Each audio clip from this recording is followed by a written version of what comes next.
Hello there. Today I'm going to talk to you about Star Wars, specifically the Star Wars fandom. And what I wanted to emphasize in this video is that there isn't just a single all-encompassing fandom with Star Wars. In fact, there hasn't been for a long time, and honestly, I feel like that's a good thing. But what I want to do is talk about the subculture that I feel like I fit into and the YouTube channel that I discovered recently that nicely represents my subculture. There's this really common narrative that the Star Wars fandom is toxic or that it's divided, but that's not really exactly true.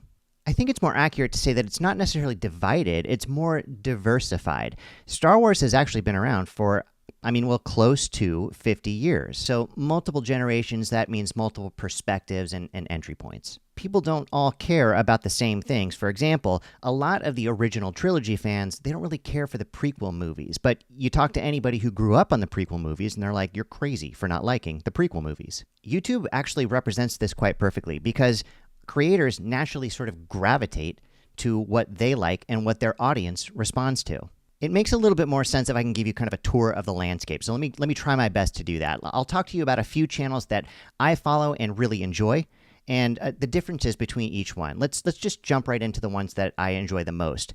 There is a channel called Star Wars Explained. That is by far my favorite channel on Star Wars. I refer to them as kind of the all of it crowd.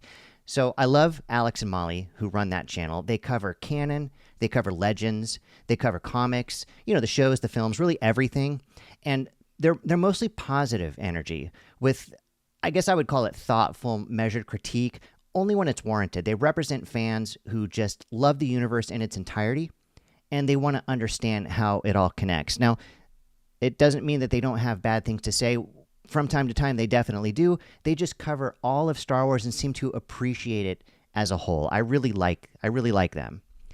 There's also Star Wars Theory. Star Wars Theory is easily the biggest channel in the space. He taps into a real segment of the audience that has strong feelings about the Disney era, and that's really me kind of putting it mildly. I mean, you look at the comments, and really the sentiment is that the Disney Star Wars era sucks, if you ask them.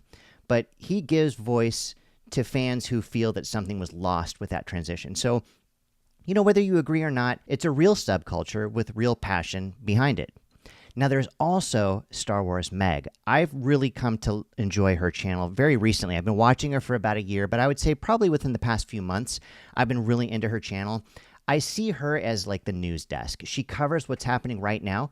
Sometimes that's positive and sometimes it's negative, but she tries to present it straight.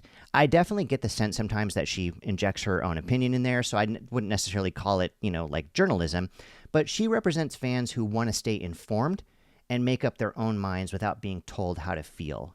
I've commented on her stuff before. Sometimes she might say things that I don't necessarily agree with, but I think she's got a really good channel. I really enjoy her.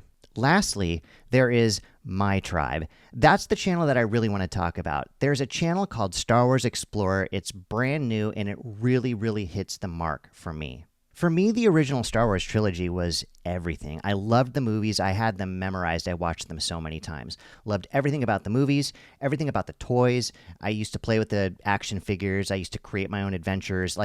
If you were to actually go up against me in Star Wars Trivial Pursuit, if it was related to the original trilogy, you would not only lose, but you would probably lose in a very humiliating way. I had dialogue memorized. I had characters memorized. If you were to give a snippet of dialogue and ask me what movie it was from and who said it, I would be able to answer that question. Like original trilogy Star Wars, that was my thing. It probably sounds like a big brag. It really isn't if you think about it. Star Wars was much more limited in scope back then. It was just 3 movies. You had the 3 movies, and then you had the novelizations of those movies. You had Splinter of the Mind's Eye. That was the book that was written, I think, as a prospective sequel to Star Wars. If Star Wars didn't do as well as they were hoping, they could use that book as sort of a foundation to write a script for kind of a low-budget sequel to Star Wars.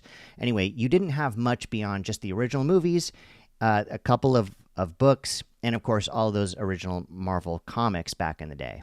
But you really had no idea, what happens to Luke after Return of the Jedi, and what was Obi-Wan like when he was a young Jedi. You certainly could only imagine what Darth Vader was like when he was an ally of Obi-Wan and was a Jedi himself. You just didn't know.